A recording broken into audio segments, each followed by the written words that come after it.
Alright guys, so we're going to go back to the book of Daniel now, and back to Daniel chapter 8 series here. And I'm just going to quickly play a segment of the last video we made for part 1, chapter 8 of the book of Daniel. Just to bring everybody back up to speed where we were, and because what I'm about to show you is going to be important in the next verse that we're going to enter into as we go through this series.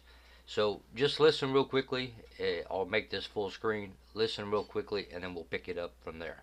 These four generals divided the empire into four regions, and this is very, very important. So here is the division of the four. You've got Cassander up here in this corner here. You've got Cassander, who basically took over Macedonia, Greece, and parts of Italy. Then you had Lysimachus right here, who which ended up taking over the territory what is modern day Turkey.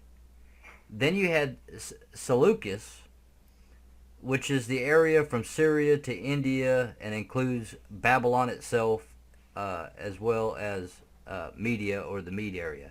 So parts of Iran, Babylon area, that whole section. Then you have Ptolemy, which was the eastern Mediterranean, Egypt, and parts of North Africa. So these are the four divisions, and knowing where these four divisions are is very, very important to continue to read Daniel chapter 8. So just remember where these visions are, or these locations are, and then we'll pick it up in the next video. Okay, so we showed the four divisions. Now remember, Alexander the Great, he was the first king of the Greek Empire. And after he died, then all of a sudden four generals arose, and that's where these four divisions come from. The Cassander, Lysimachus, Seleucus, and Ptolemy.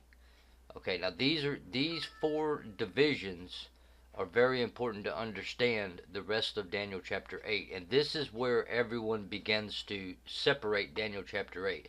Remember, we learned in Daniel chapter 2, and then we also verified in Daniel chapter 7 that the order of events starts with the kingdom of Babylon, which was the head of the statue.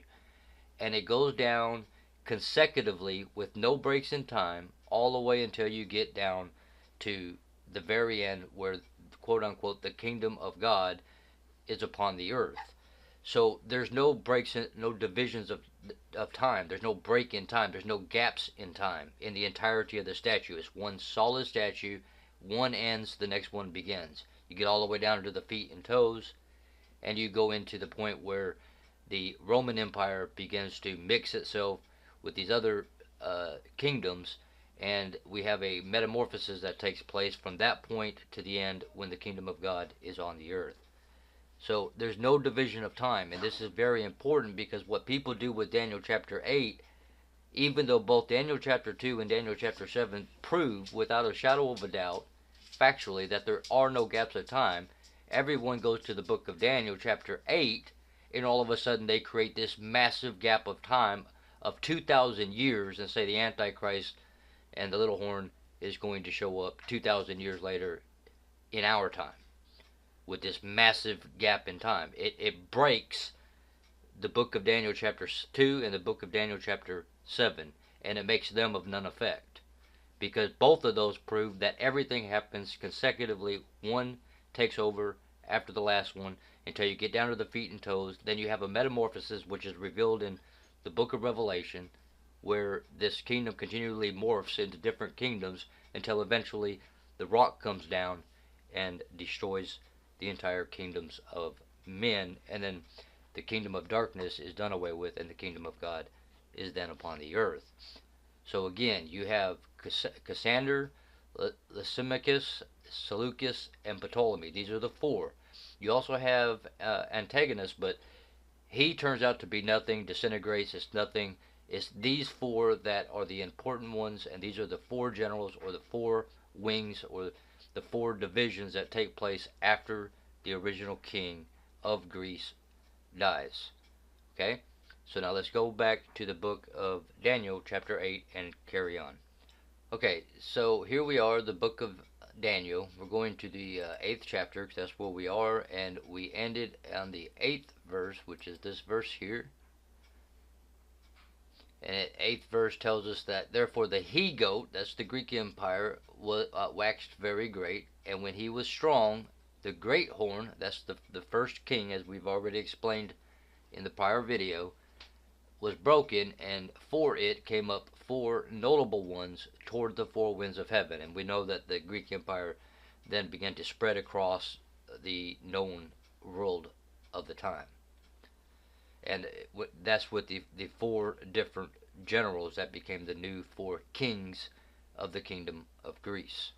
Okay, so we've already been over that. I just went over it. I just showed you the four different divisions, and those are the ones that began to spread out and to take over until eventually the Roman Empire seizes control.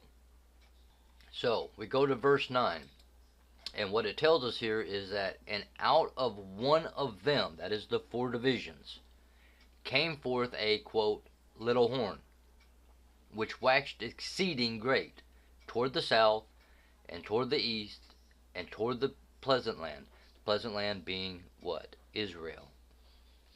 So it tells us that out of one of them, that is the four divisions that we just got done talking about.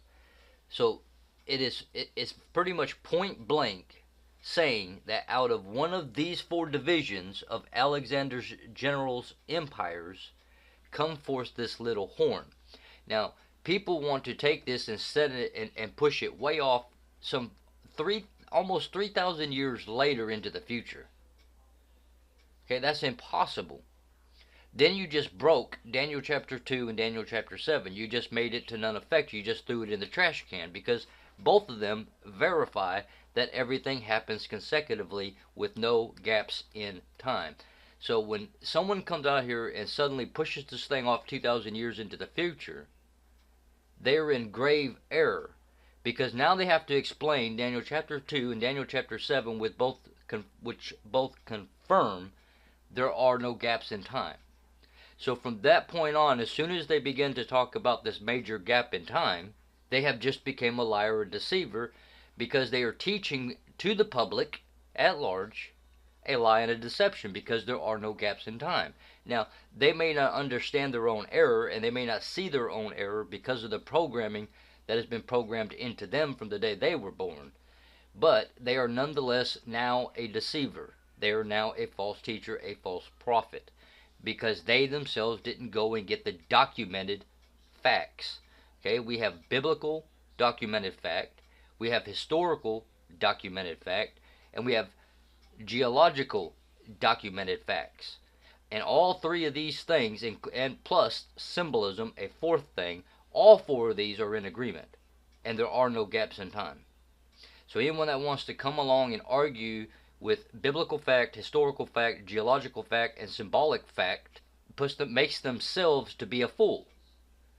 Because facts are facts, and you cannot deny them, no matter what the school book says, and no matter what this says, and no matter what that guy says, and this man says. Let every man be a liar, and only God be true.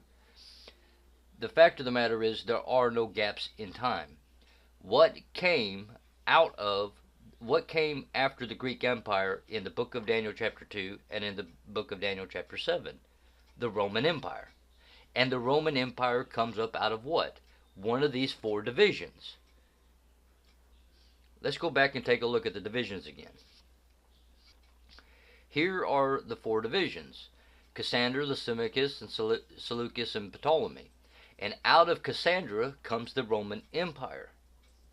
And we know from the book of Daniel chapter 7, not Daniel chapter 2, but Daniel chapter 7, which went into more clarification of what happens with this little horn.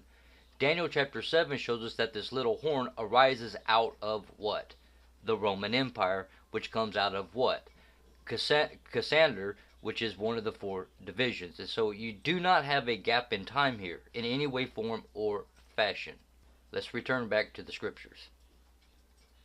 Okay, so and out of one of them, those four divisions, came forth a little horn, which waxed exceeding great toward the south, and toward the east, and toward the pleasant land. That's exactly what Rome did. Rome arose out of one of these four divisions, and began to conquer. And as it conquered, it went in all directions. It became exceedingly great, and it went toward the south and toward the east and toward the pleasant land, right off over toward Israel, and it eventually takes over Israel. And so you still have absolute precisions right here in the scriptures. And we learn in Daniel chapter 7 series exactly who this little horn is. And this little horn arises exactly from that exact location in Cassandra, one of the four divisions. And so you have double potency precision of scriptures here. Let me see if I can quickly go back in the series and play that part that talks about the little horn and what the little horn is and where the little horn came from. Okay, so what I'm going to do is I'm going to go ahead and give you a couple clips from this video. This is Daniel chapter 7 part 6 of the series. And first of all, remember that the Roman Empire, which arises and takes over the Greek Empire, which is consecutive in time, the Greek Empire gets consumed by the Roman Empire, that this Roman Empire, by definition of the scriptures, is the serpent or is Satan. It is his kingdom. So let's just take a quick listen to this part. That it is dreadful. So the first thing we're going to look at is the word dreadful, which is Hebrew 1763, which is dekal. Dekal. So in the Chaldean language, it's corresponding back to the Hebrew language, the original language of Hebrew 2119. And it is to slink, that is, by implication, to fear, or causatively be formidable, make afraid, dreadful, fear, terrible. And so what the word he has chosen here is that this fourth beast causes fear. It causes dread in the person that sees this beast. But there's something significant about this word. So what we're going to do is we'll take the mouse and we'll left click on the number.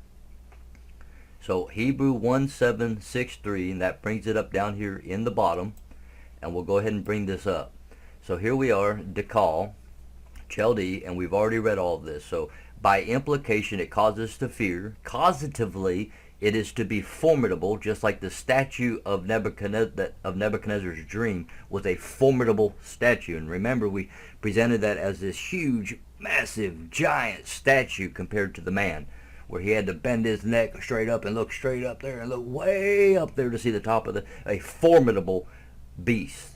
Okay, but let's go back to the original language of mankind and see where the root of this Chaldean word that's called dekal, where it comes from. And so what we're going to do is hover over to Hebrew number 2119. And we're going to find out that Hebrew 2119, the root of this word is zakal. Zakal, a primitive root which is to crawl, by implication to fear. Okay, so this is where the fear comes, but this thing crawls. And then we'll find out that it is to be afraid, a serpent, or a worm. And so we find out literally that this fourth kingdom is that serpent of old. It is the worm. It is that lizard. It is that original beast that came and went to the original church, to Eve, and deceived Eve. Okay, so now we have the definition that Rome itself is the serpent empire. That's what it is. It is the kingdom of darkness on the earth in its totality, and it's going to go through these metamorphoses, steadily getting worse and worse, deceiving more and more, until eventually the whole world is deceived. And this all takes place in the Dark Ages, in which millions upon millions upon millions upon millions upon millions of true, genuine believers were burnt at the stake. They were tortured. They were drowned. They were all sorts of unimaginable things were done to these people. Babies pulled out of women's stomachs and murdered, and all sorts of unimaginable things that took place upon millions and millions and millions of believers. Now, this then, through Alexander Constantine the Great, eventually a false Christianity arises, and then you have the papacy, which takes over the Roman Empire, and reigns and rules as the beast system, going through that metamorphosis stages of the book of Revelation.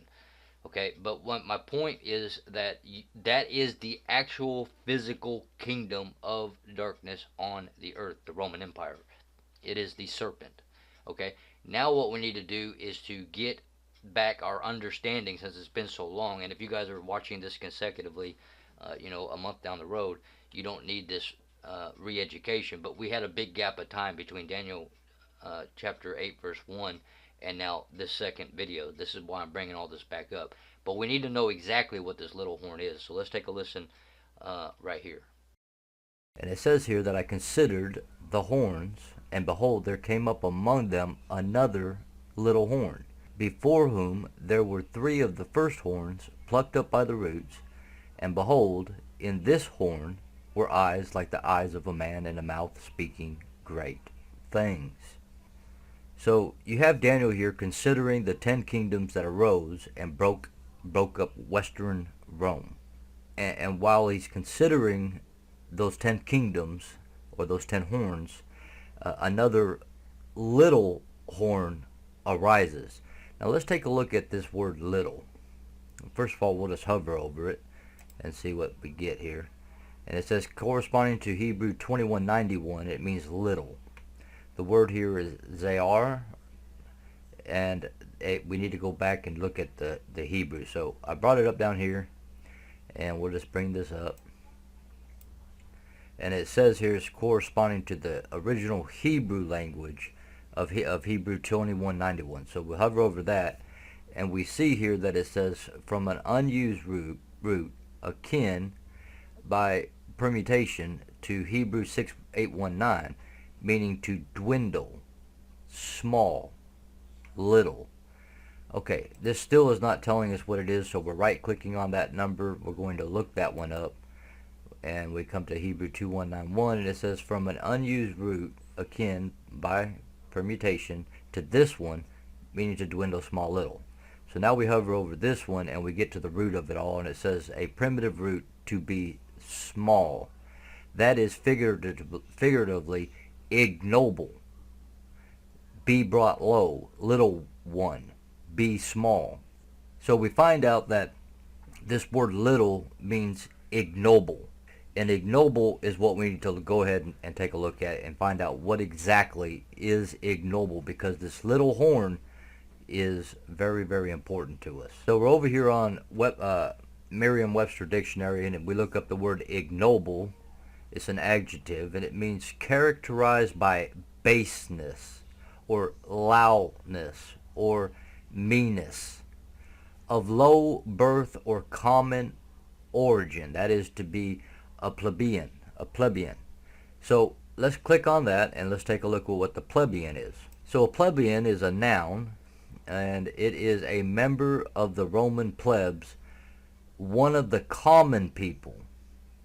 Okay, so we go over here to the plebs and let's find out what are the Roman plebs, because it's the Roman Empire that we're dealing with. So we got plebs, it's a noun, and it is the general populace, the common people of ancient Rome. Okay, so that's what we're dealing with, ancient Rome. We're dealing with the Roman Empire.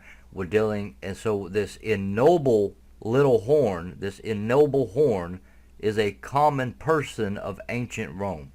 A common person of ancient Rome. Okay, so what we're doing is we're coming over here to Wikipedia, and we're going to go over Justinian the First. Now remember, prior to Justinian and prior to everything else, we had the major earthquake, the great earthquake of the book of Revelation, the first great earthquake of the book of Revelation. So the Roman Empire was infiltrated by these 10 kingdoms that come in and constantly besiege Rome until eventually Western Rome falls. But in that process, you have a guy named Constantine who brought about a church and state coming together. Now, he didn't fully establish that, but he brought in the Council of Nicaea, which is important because that's the beginning of the papacy, but the papacy does not get established until Justinian. But you have the coming together, the end of the pagan Roman system, the huge, massive political earthquake where we go from pagan Rome into all of a sudden we are shifting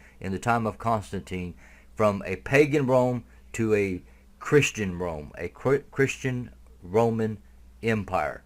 Very important that you understand that we are in a shifting process in the time of Constantine.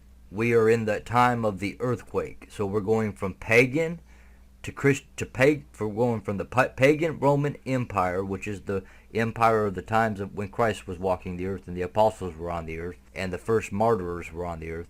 And then we are going through the shaking of the political system of the pagan Roman system. In the time of Constantine, there's a shaking, and you have a shifting toward a Christian Roman Empire. And then, of course, as you go from Constantine down through the different emperors from Constantine, you have the different tremors and stuff, that the aftershocks of the quake going on, and we eventually come up to this Justinian guy.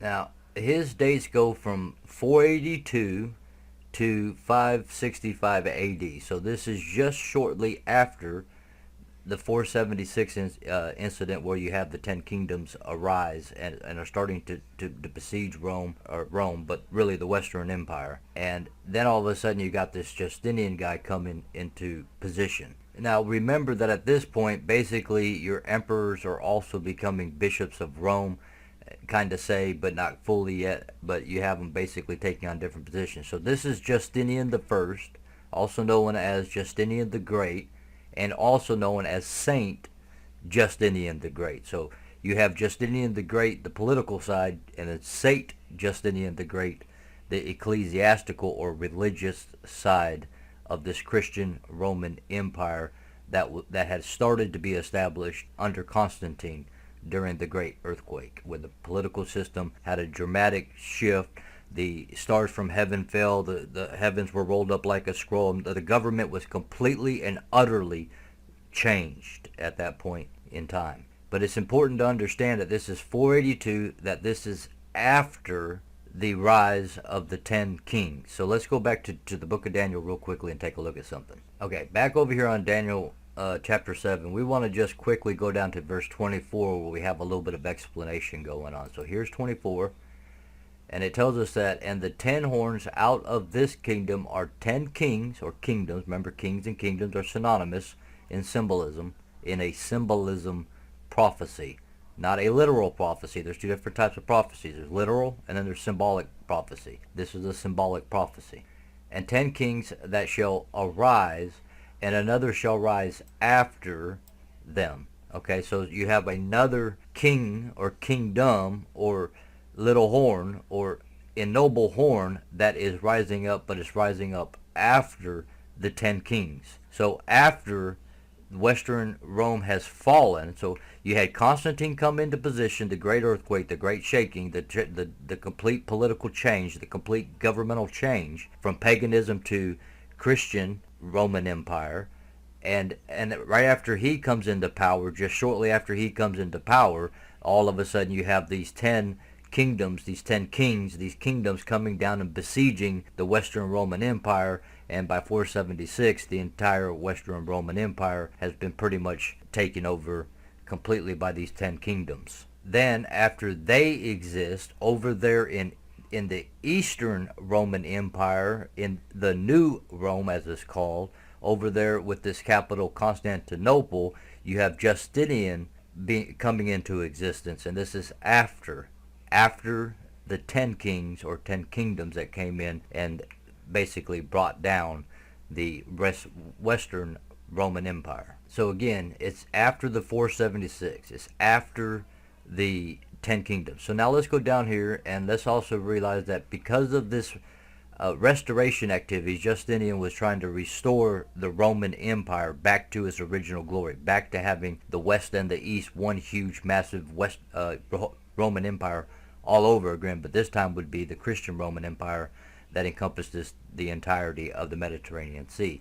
But because of his restoration activities, Justinian has sometimes been known as the last Roman in mid-20th century historiography. And we can go, this ambition was expressed by the partial recovery of the territories of the defunct Western Roman Empire. Remember, the Western Roman Empire had just been conquered by the various different kingdoms, the 10 kings that arose and brought down the western part of the empire. the whole point here is to show you that he's trying to restore back, or to bring back this Roman Empire that once existed, which was a pagan Roman Empire at the time, but now he wants to bring it back together as the new Christian Roman Empire, one big glorious empire once again. And if we remember from the book of Daniel chapter 2 prophecy, that we have this mixing of iron and clay. We have the iron trying to put itself back together, but the clay coming in and it won't stay together. It's destroyed. Then it tries to come back together. Then it's destroyed. It can't hold itself together. Okay, we have that mixing of the iron and the clay. So we have the papacy coming into existence, but we have the 10 kingdoms coming in, and we have the people. The people keep messing up this iron clay. Every time it gets its act together and starts to become an empire again, something huge happens. So as pagan Rome falls, Christian Rome comes into power. When Christian Rome falls, Holy Roman Empire comes into power. And they keep trying to put themselves together, and then they keep being destroyed by judgments from the Father up above. And it's all being done through the people, the clay. But let's go on and let's see why we're here on Justinian I, why we brought him up, and we'll just go down here to his life, and this is his life. Justinian was born in Taurisium. Forgive me if I can't say the words right, guys. Dardania. Alright, so I just broke the video here to show you guys something very specific before we continue, and that is where Dardania is. He was born in Taurisium, Dardania. So here is the location of Dardania.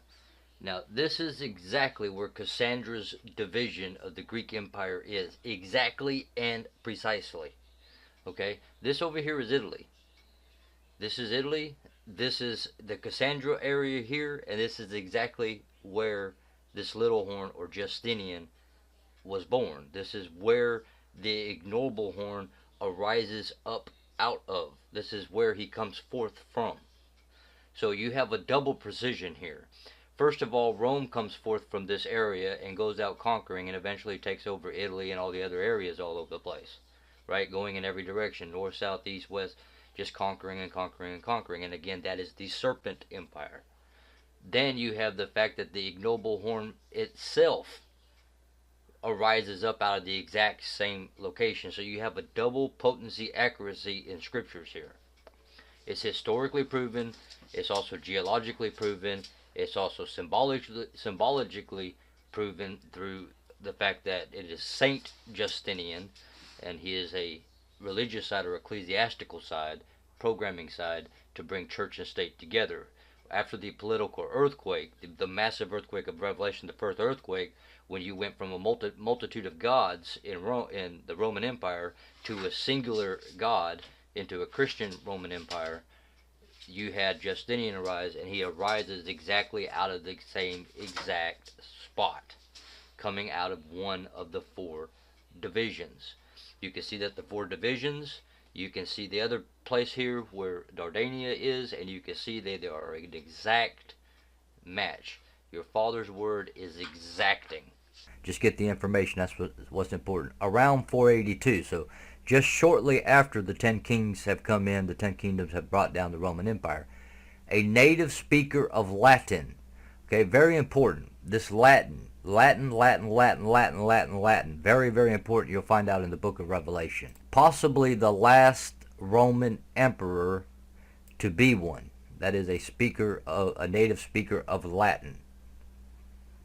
But it goes on to say that he came from a peasant family believed to have been of Illyrio Roman.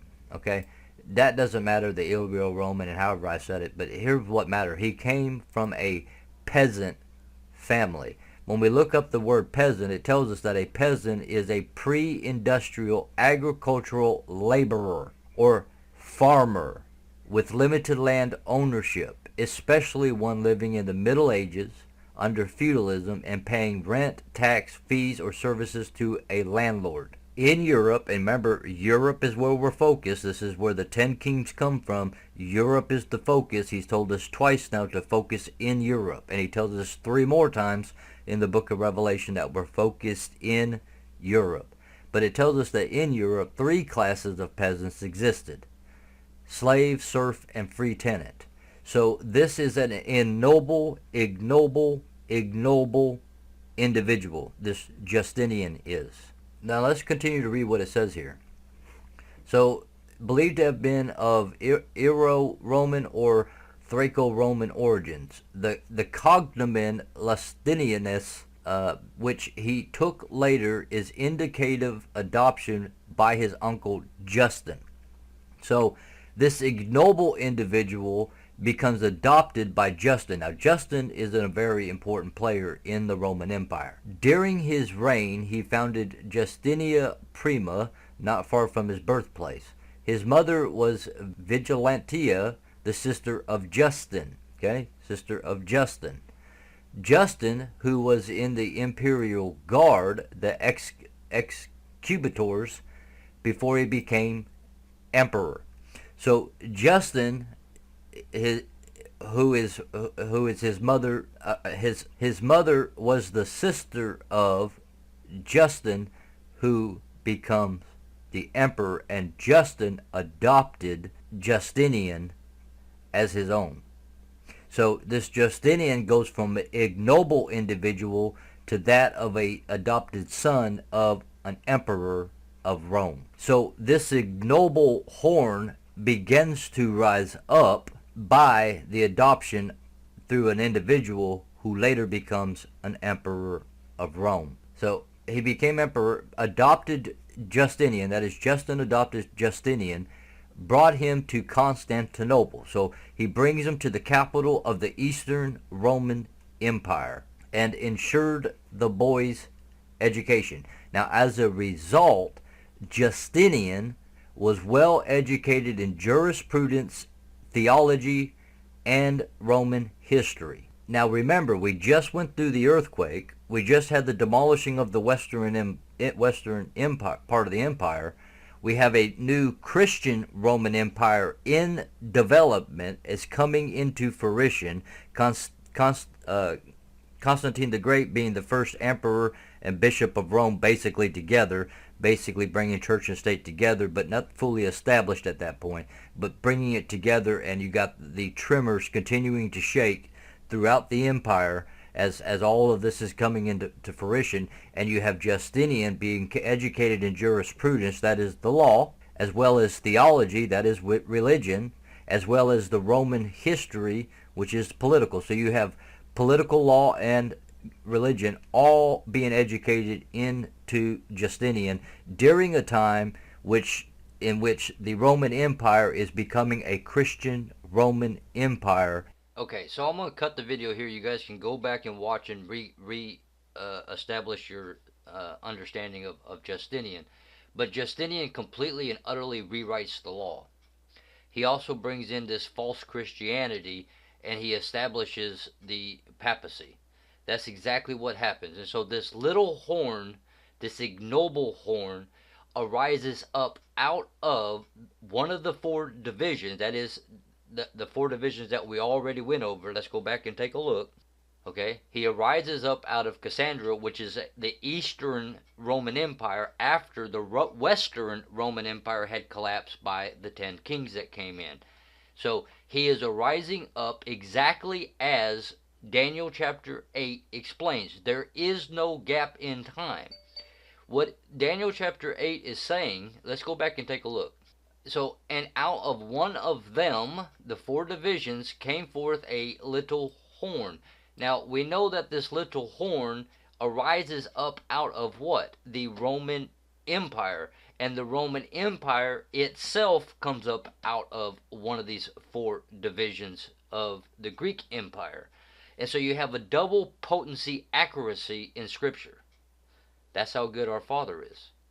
See, what he's saying is, and out of one of them come forth a little horn, not way off 2,000 years in our time, but consecutively with no gap of time, which waxed exceeding great toward the south and toward the east and toward the pleasant land.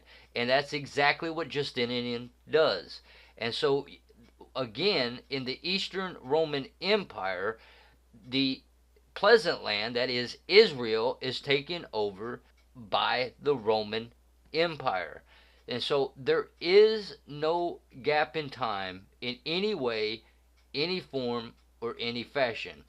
It goes on to tell us in verse 10, and it waxed great. And in fact, it waxed exceedingly great, guys. I mean, the Roman Empire was the most powerful, destructive, evil, wicked empire to exist on the earth.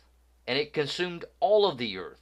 In fact, if you go and you look at the United States buildings and its layout and all these other different things, they are all Roman in nature and in character, because that's how powerful of an influence that the Roman Empire had on the earth. It influenced every nation on the earth. The whole world was deceived, just as the scriptures declare. The scriptures are not in error.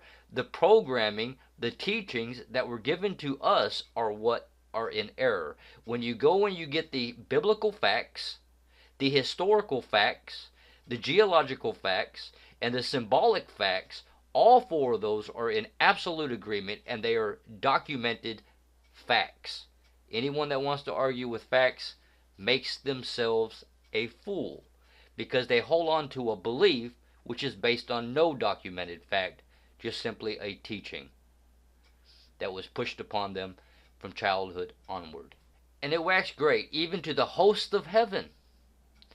And it cast down some of the hosts and of the stars to the ground, and stamped upon them. Now, we're not going to go fully into this in this video, because let me see where we're at on the video. Okay, we're 36 minutes into this video. What I want to do is I want to stop, and I want to go to another video, and I want to show you this video. Now, YouTube will take the video down if I play it in its full length. So what I'm going to do is I'm going to do a 20-second segment of the video, and then stop the video, do a little bit of talking, then play another 20 seconds, do a little bit of talking, play 20 seconds. That way it gets past the YouTube algorithm and they don't ban the video. Okay, so that's the way I have to do it here, guys. But this video that I'm going to show you, well, is the most accurate video that I could find that explains what happened between Rome and Israel. If you go back and you look at what our Lord and Savior had to say, that is what Jesus himself had to say, you'll see that he talks about a abomination of desolation. Matter of fact, let's just go take a look at this. Let's go over to the book of Matthew, and we'll go to the 24th. I think it's the 24th. Let me look. Yeah, sign. Okay, and we'll go down to the let's see here. The abomination of desolation here. It says, "And when you therefore shall see the abomination of desolation spoken of by Daniel the prophet." Okay, so you have to go all the way back to what we're dealing with, which is the book of Daniel, to understand this verse. Spoken of by Daniel the prophet, stand in the holy place. What's the holy place? In the Old Testament, and when Jesus is speaking in this time frame, right, in the early ADs, or the early right prior to the ADs, the holy place is both Israel, but more specifically, it is also the sanctuary. But he says here, when this takes place, right, the abomination of desolation spoken of by Daniel the prophet, stand in the holy place, whoso readeth, let him understand this. Verse 16, it says, then let them which be in Judea, right, not those in the United States or those over in Australia or Antarctica or over in Europe or wherever, but those that are in Judea, those that are in Israel, the land of Israel, let them flee into the mountains. And it says, let him which is in the housetop not come down and take anything out of the house. Verse 18 tells us, neither let him which is in the field return back to take his clothes, and woe unto them that are with child and them that give suck in those days. Verse 20, but pray you that your flight, that when you flee, that it be not in the winter, neither on the Sabbath day so that you don't break the Sabbath day. For then shall be the great tribulation, such as was not since the beginning of the world to this time, no, never, nor ever shall be. Now, everyone tries to push this entire set of verses way off into the future, into our time, and create futurism, which didn't come into existence until the late 1700s. Now, the fact of reality is all of this has already taken place, and it is documented facts.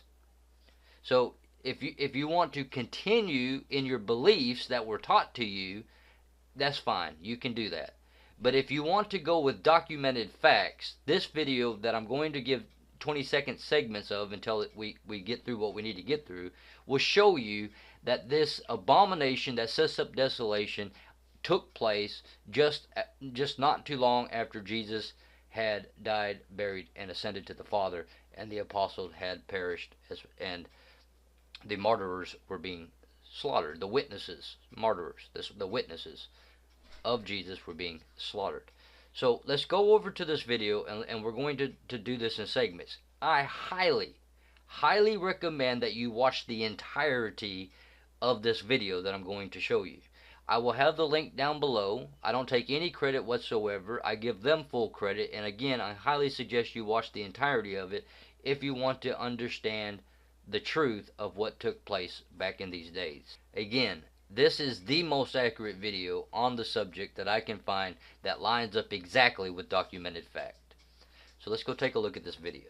This video is uploaded by Invicta, okay? And you can subscribe if you want. I'm not subscribed, but I watch a lot of these videos that they put out. They are very historically speaking, factually speaking, very accurate videos that these people put out, and they come up in my suggestions all the time, and so I don't need to really subscribe. I just watch them as they show up in my suggested videos. But this video is called The Siege of Jerusalem 70 AD, The Great Jewish Revolt, full documentary.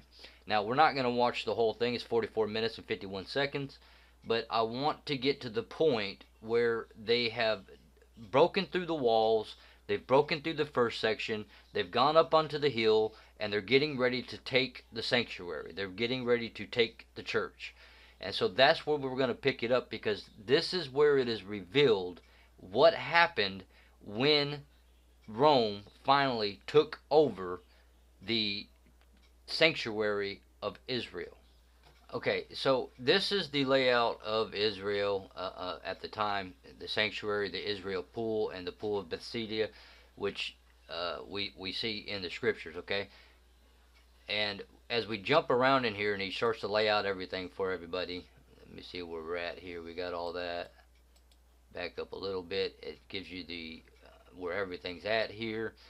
Just so you have an idea, guys, like I said, I highly recommend you watch the entirety of this video, the entirety, because it is exactly accurate and on spot. I mean, there's no error in this video as far as factually speaking.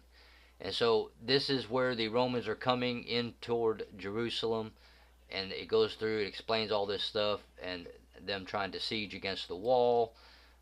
The great walls that are part of Israel. This is the walls here that they had to get through, and it goes all the way through everything.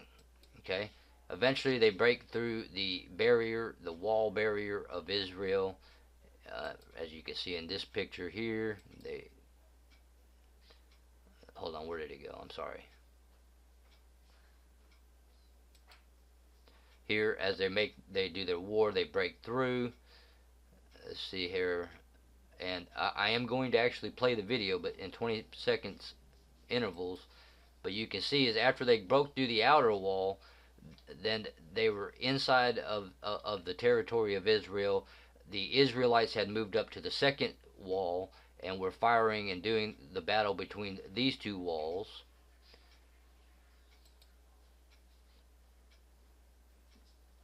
And then this was the defense as they broke through this barrier and came into this section. Then they moved here. Again, Rome was pushed back out of this area into this area and pushed all the way back out here. But then they make their way back in and blah blah blah. I mean, this is the most accurate. This was the siege machine, the most accurate video that there is, guys. The absolute most accurate video. This is the Jewish mine that the Israelites go through to continue the fight, so forth and so on. So you got all this going on. Here they are now, all fighting right here in the lower wall. They had broken through these walls and all this kind of stuff. They're getting closer and closer to the temple. And by the way, this section here, this is where everybody lives. This is the housing, this is the food supply, the food stores. This is where the people live. Okay? So when Jesus said, when you see the abomination that sets up desolation in the temple, then those in Judea, these people, need to flee to the mountains. But let's continue here. And like I said, guys, go watch the entirety of this video so that you understand exactly what happened. And we got a commercial. Let me pause it, and I'm going to get to the point that we need to. I'll do a slight talk, and then we'll start watching 20-second segments. Okay, so I'm going to play 20 seconds at a time here, and then just kind of stop for a minute, speak, so that we can get past the YouTube algorithms. So let's just go ahead and get started with this right here. The costly assault was abandoned. Rather than abandon all hope, Titus made preparations for yet another attack on the temple in the beginning of August. The objective would be to finally push through the bottleneck at the Antonia and move out onto the open spaces of the courtyard where the legions would gain the necessary... Okay, so again, I got to break in every 20 seconds to get past the YouTube algorithm. But here they're beginning to break into the Temple Mount. So they've already made it past the outer wall. They've made it past the inner wall, and they are now trying to get up into the highest point, into where the Temple of Solomon is. Now, the Temple of Solomon is directly tied in with Freemasonry and secret societies and all these other things. Now, I'm not going to get into that in this series or in this video, but just understand that it is tied in. I've brought it up in other videos, and maybe in a future video I may go over that in detail. But they're just trying, at this point, they're trying to break their way into the Temple Mount, which is this structure here, the actual highest point in Judea or Israel or this area here. So they've already made it through all the different sections. They got beat back out, pushed all the way back to the outside. There's Roman legions that are down here at the bottom, sitting down in here. But this area here is the housing area. This is where the actual people live. And we'll talk about this section here in just a minute. Let's go ahead and continue with the video. Necessary space to fight effectively. Archers and artillery were massed in and around the ruins of the Antonia. These began to target the defenders holding out at the north end of the temple complex. Once they had cleared, Roman troops burnt out. Okay, so they did have missiles back then. They're not missiles like we have today, where they, fly by fire, but by manpower, and that's what you just saw there. Here they're breaking through the Temple Mount wall, and now the Roman soldiers are beginning to actually make their way in. Now, they had brought siege forces in to ram the wall and all sorts of different things, and the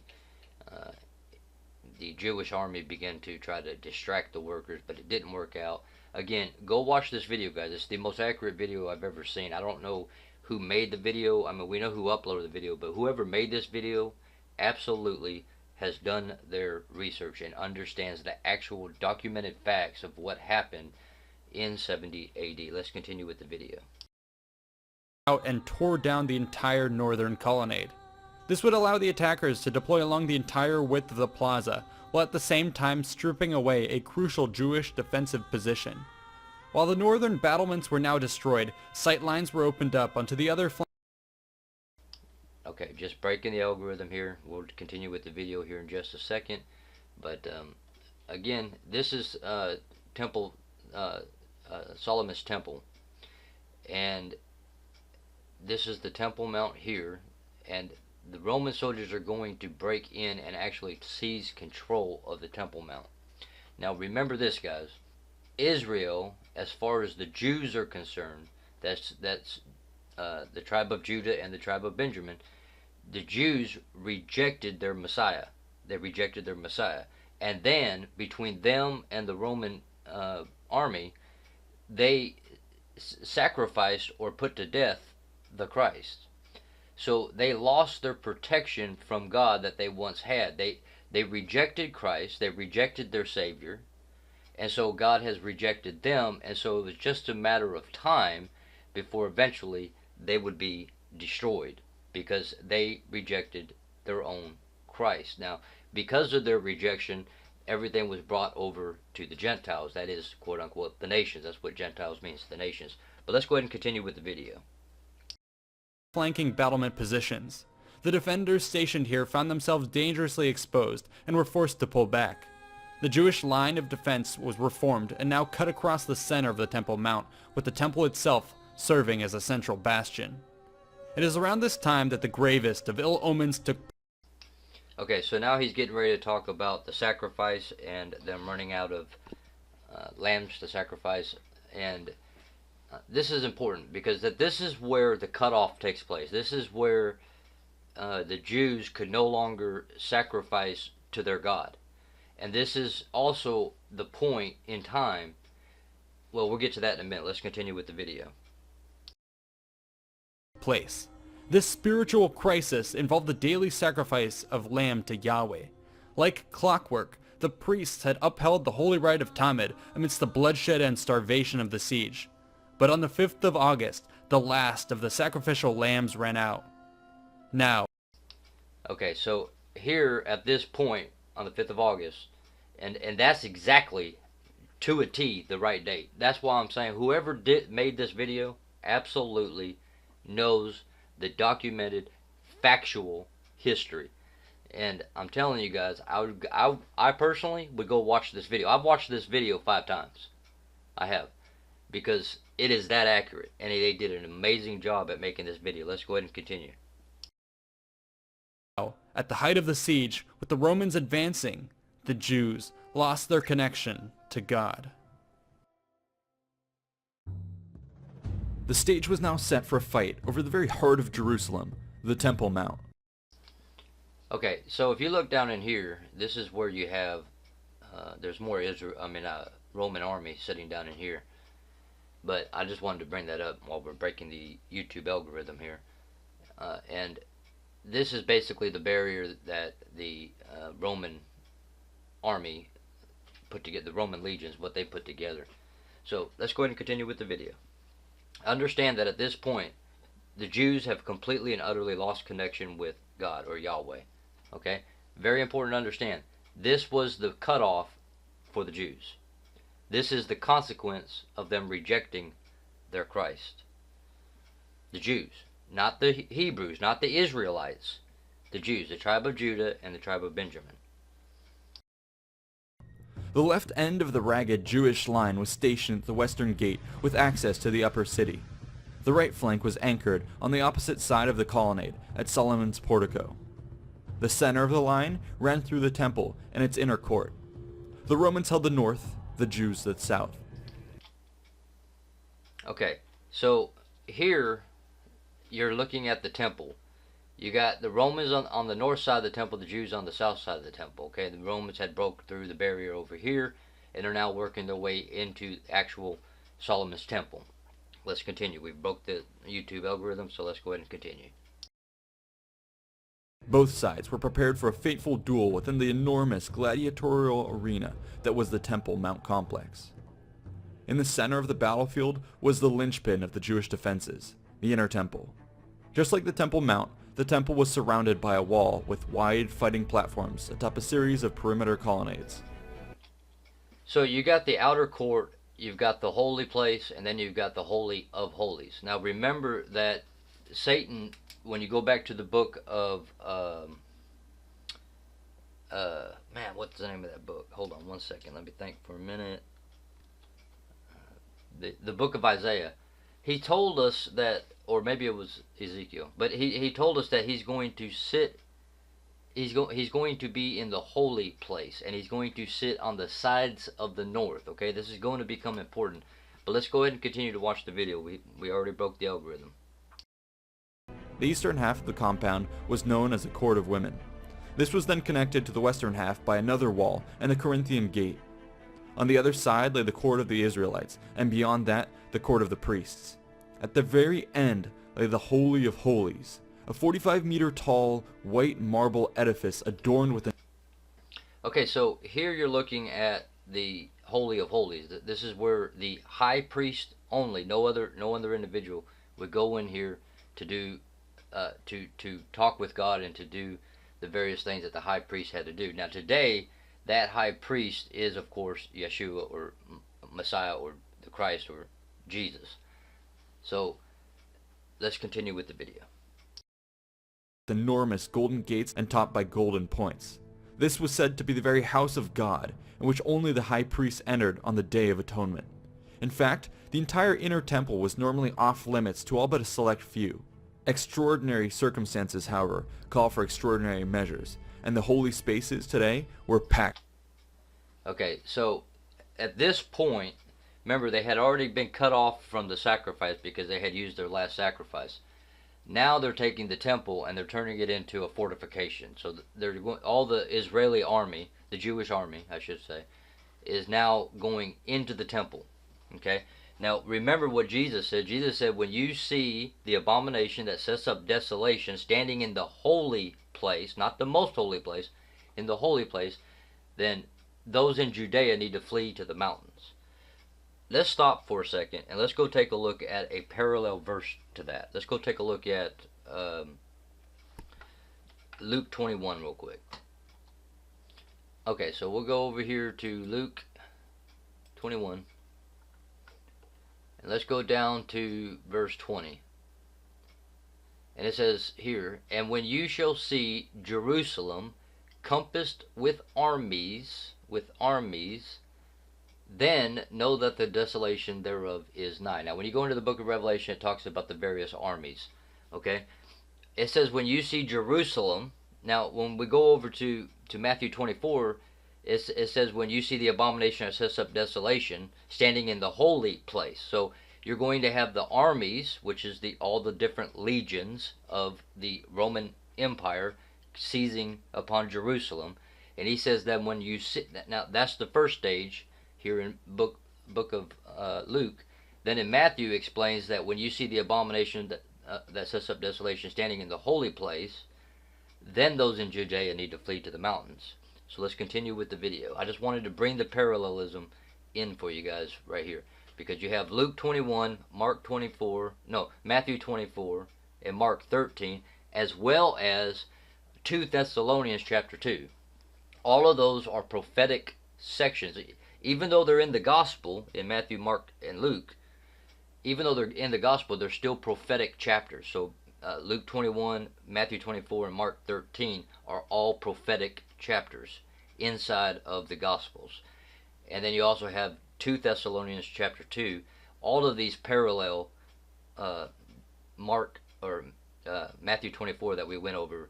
When you see the abomination of desolation standing in the holy place, then those in Judea need to flee to the mountains, right? All of those, that's Luke 21, Matthew 24, Mark 13, and 2 Thessalonians chapter 2, all parallel both Daniel, the book of Daniel that we're going over, as well as the book of Revelation. All right, let's get back to the video. Act with defenders. Despite being exhausted and on the verge of starvation, the Jews attacked at dawn on August 9th. Troops burst out of the eastern gate and rushed the Roman lines in force. The surprised legions reeled from the punch, but managed to hold their ground. Once more, Titus had his cavalry mounted. Okay, again, we're just breaking the algorithm, but while we're doing that, when the army, remember we saw the red line that went all the way around. That is the armies, that's the setup, that's the establishment of the Roman Empire, the armies, the legions coming in around Jerusalem. And then when he says, when you see the abomination of desolation standing in the holy place, at that point, those in Judea, all these people in the housing over here, need to flee to the mountains. As long as the armies are out in here, in this section out in here, or in this section here, or in the Temple Mount, on the outer part of the Temple Mount, not in the holy of holy, or in the holy place, but out here in the Temple Mount, these people don't need to flee. They're safe.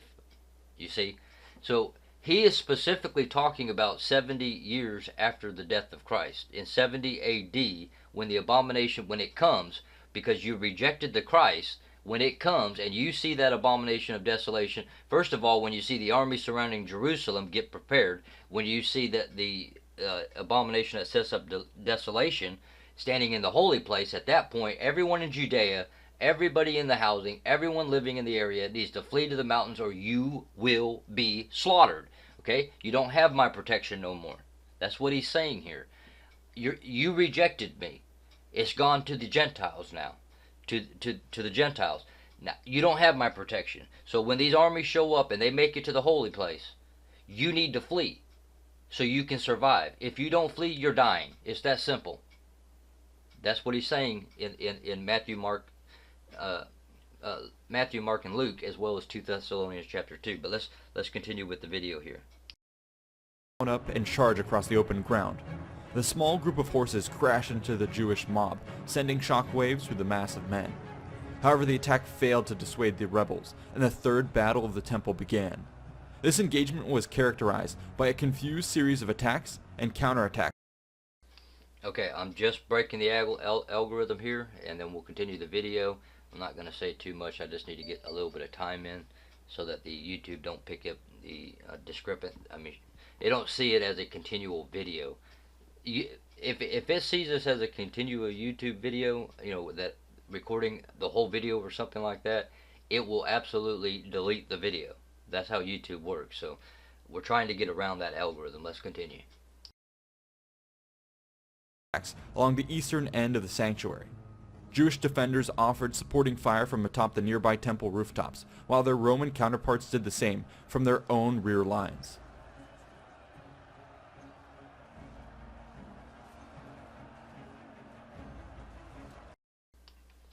Again, we're just breaking the algorithm. I want to explain something real quick while we're breaking it here. In the holy place, what do you have? You have the candlestick, you have the table of showbread, and you have the altar of incense. Okay, now all of these things are taken by the Roman Empire. In fact, it is engraved into rock what they did, what the Roman Empire did. They go into the holy place, and then they actually take all of the gear that is inside of the Holy of Holies. Now, where exactly is the table of showbread located? I know I haven't gone over the sanctuary video yet to give you the sanctuary language, but where is the table of showbread located exactly in the holy place? The sides of the north. The sides of the north. And that's where this is where everything's headed. Remember, he wants to sit on the sides of the north. So let's continue with the video.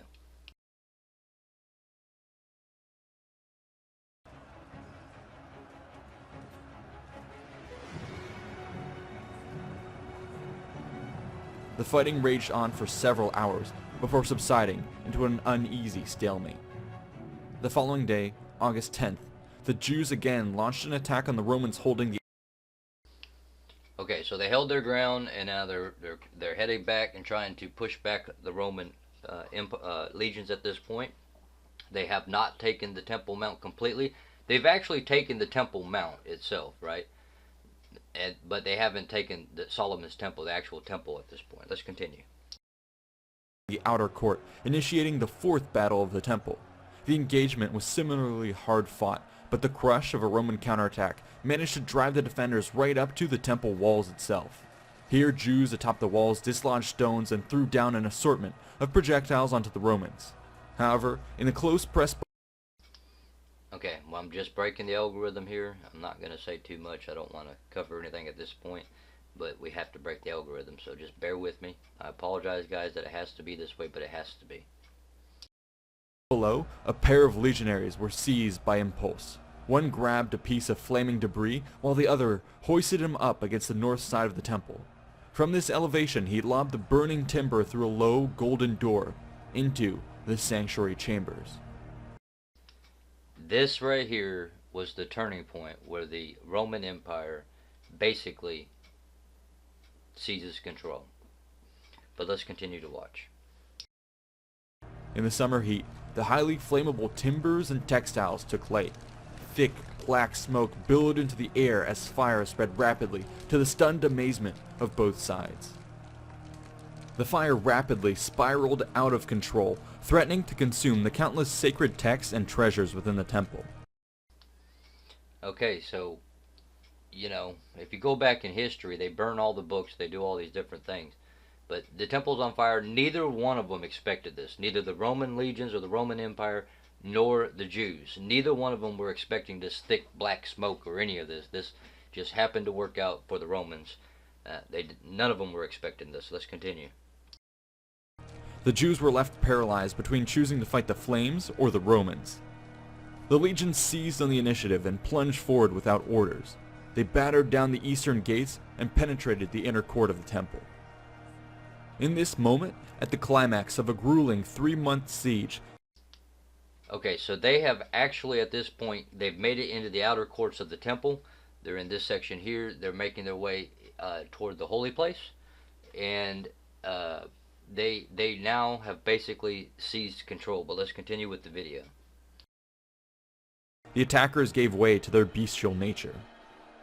Soldiers broke free from their officers, controlled only by a toxic psychological state of repressed rage and frustration. Okay, psychological. Did you hear what he said? You now have a demonic force at work. They're no longer being controlled by their authority, but they, on their own, according to the demonic forces, went and did what they're doing at this point. This is leading right up to the abomination that sets up desolation. Let's watch. Pity was the first casualty, soon followed by a butchery of all those who did not flee the hellscape. The young, the old, the helpless. All were put to the sword. This bloodlust... Understand, everybody was slaughtered that was up there in the Temple Mount. Everybody. The young, the old, the children, it doesn't matter whether you were in the Israeli army or you weren't in, or the Jewish army or you weren't in the army. Everyone that was up in the Temple Mount at this point absolutely got slaughtered. End of conversation. Okay, it gets worse. But now that they're entering into the holy place, let's continue to watch the video. Would only be matched in intensity by greed. Roman soldiers plunged into the flaming complex, intent on making off with treasures inside. The frenzy reached a fever pitch where Roman troops were being trampled to death by their comrades. The arrival of Titus seemed to have little effect on the state of the men. Okay, so there's your 7 golden candlestick thing, and the table of showbread and all that kind of stuff. All of this is seized from the temple and taken out of Judea into the Romans' hands. Now remember, it is the Roman Empire, by definition, is the serpent of old at that. So you're talking specifically about Satan here, now at the temple, okay, Yahweh's temple. So let's continue the video. This was often a natural occurrence in the final stages of a siege, when even the ablest of commanders could do nothing to restrain the wild passions of soldiers. Eventually, the delirium subsided when the temple was picked clean by both men and flames. Okay, so now they have absolutely picked it clean. They've got the books, they've got the gear, they've got the golden cup, they got the candlestick, they got the show, they got it all. Okay? God's people, the Jews, rejected God and their Christ, and now they are being slaughtered. Now the Roman Empire has seized control of the temple. They absolutely have the control of the entire Temple Mount and Solomon's temple as well. Now, the abomination of desolation is fixing to take place. What happened in the book of Daniel? What was the abomination of desolation back then? They sacrificed a what? A pig. A pig. Okay? You do not sacrifice a pig. So, these guys are going to sacrifice an ox, a sheep, and a pig to their God, and change it from Yahweh's temple to the Roman God's God. Let's listen.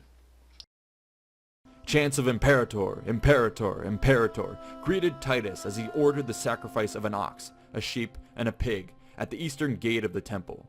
With this move, he... Okay, we got a commercial. Let me get past the commercial. But you heard it right there. The sacrifice of an ox, a sheep, and a pig. It's exactly the same abomination of desolation that took place in the Old Testament. Exactly the same. Nothing different. So what did Jesus say? When you see the abomination of desolation spoken of by Daniel, then those in Judea need to flee to the mountains. So here they have seized control of the temple. The temple now belongs to the Romans and to the Roman God. No longer belongs to Yahweh. From this point on, they're going to come down, and you'll have to watch the rest of the video, guys, because I'm not going to sit here and play this whole video for you guys. Go watch it. From this point, what happens? The the Jewish army goes down into the city. The next section, where all of the right here, the highlighted area. They're going to move out of the temple, and they're going to move down here, and they're going to come through, and they are going to absolutely slaughter every man, woman, and child alive. Anyone that did not flee to the mountains will perish. That's why Jesus told them, out of the mercy of his own heart, that when you see this happen, you need to flee out into the mountains. Okay? It's not something that's going to happen 2,000 years in the future. Jesus said, you see these temples right here? Not one will be left upon another. Today, all we have left of the place is the Wailing Wall. The abomination of desolation, the man of sin, and all these things have already taken place. This futurism talk did not come into existence until the mid-1700s. Okay, actually about the 1600s, as they were transitioning and beginning to infiltrate in deception, lies, and deceptions, which is what the Roman Empire and all of its metamorphosis is. You've got if you go to the book of Revelation, you've got the dragon with 10 heads, 10 horns, or 10 crowns, 7 horns, and so forth and so on, which is the heavenly manifestation of what's going on in the heavens with Satan himself. And then you've got the physical earth beast that has 10 heads and all these kinds of things that are doing the manipulations on the earth, that are indoctrinating the people, deceiving the people, leading the whole world astray. Okay? So now this right here, what I'm going over right here, this abomination of desolation, has nothing to do with Daniel chapter 8.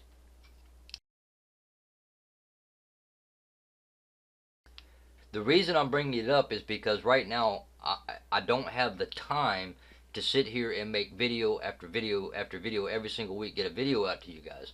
I would love to be able to do that, but I simply can't afford to take off work and make the time available to pump out these videos. So I'm trying to interject while we're going through the book of Daniel how all of this is playing out in the book of Revelations and what Jesus was talking about when he was talking about those in Judea needing to flee to the mountains and the abomination of desolation, which all these preachers and teachers, which are false preachers and false teachers and false prophets, are all out here trying to tell you is in the future. Okay? Because futurism allows them to keep your mind occupied, thinking it's coming in the future, we have time, it's no big deal, so that they can continue to do the dirtiness that they're doing day in, day out, sacrificing children, kidnapping children, torturing children, and they're controlling and manipulating every single nation on this earth. Okay? This is why the Q operation is so extremely important. If we don't go through this movie that we're watching, the people will never ever wake up and realize for the first time in their life that nothing that they know is truth. That absolutely every single thing that's ever been taught to any person on this earth is nothing but lies and deceptions, and the only way you're going to get to the truth is to go back to your Father's Word, to get and see what He says, and then to go back and get the actual documented factual history of what took place, so that you can see your Father's Word was accurate and that everything is a lie, everything is a deception, you've never been told the truth ever in your life, and the only way you're going to get the truth is what's going to make you free, but the only way you're going to get it is to get in your Father's Word, and then go verify it with historical, factual documentation, geological, factual documentation, and symbological, documented, factual information. It's the only way you're going to come out of it. And so the reason the movie that we're watching, like this whole Biden, President-elect Biden and all this nonsense that's going on, the COVID virus and all this other stuff, is a movie to allow the people to see the dictators that are standing over them in their own states in the land of the free, so that they can realize that the land of the free is not so free, that they were taken over covertly, and not just covertly, but they were taken over absolutely. And had this operation not taken place, the people would have continued to sleep, and we all would have been absolutely slaughtered. No different than what happened here. They slept. They didn't see their Christ. Alright guys, I'm going to end the video here. I will put a link to this video in the description of the video you're watching. I highly recommend you go and watch the entirety of it, so that you can understand the armies that surrounded Jerusalem. So you can understand the battles that took place. And so you can understand that the sacrificing of the pig, the abomination that creates desolation, mass slaughter, has already taken place. It's all been finished. You're at the end where the kingdom of God comes upon the earth. Now again, that does not necessarily mean that Jesus himself will physically be on the earth. It means he reigns and rules, and in the heavenly realms, instead of the dragon and the 10 heads, you have what? The elders and those who are dressed in white raiment, who have died throughout time, that are now reigning and ruling in righteousness, and you have a righteousness in the heavenly places and a righteousness upon the earth. Okay? You got to get the program, the religion, out of you. Religion, which is tradition, makes the Word of God to no effect. You got to get in the Word. You got to stay in the Word, and you got to get the Word in you. It's my only message, and it will always be my message, because the gospel is the most important thing right now, and nobody understands the gospel because everyone's living in religion, not the gospel. Hopefully, this video has significantly helped you out. Hopefully it has blessed you in a very significant way, and we'll go ahead and pick up where we left off in the next video. I love you guys. Get in the Word, stay in the Word, get the Word in you, and be blessed. Come out of it. Get the truth, guys. It's very important. The whole entire Q operation is what? Dark to light. Pulling people out of the kingdom of darkness, of lies and deceptions, and bringing them into the truth that sets them and makes them free. Bringing them into the light. Who's the light? The Almighty, our Father in heaven, and our Lord Jesus Christ, and the Holy Spirit. Pure light. So, hopefully this has helped you guys out. We'll catch you in the next video. Bless each and every single one of you.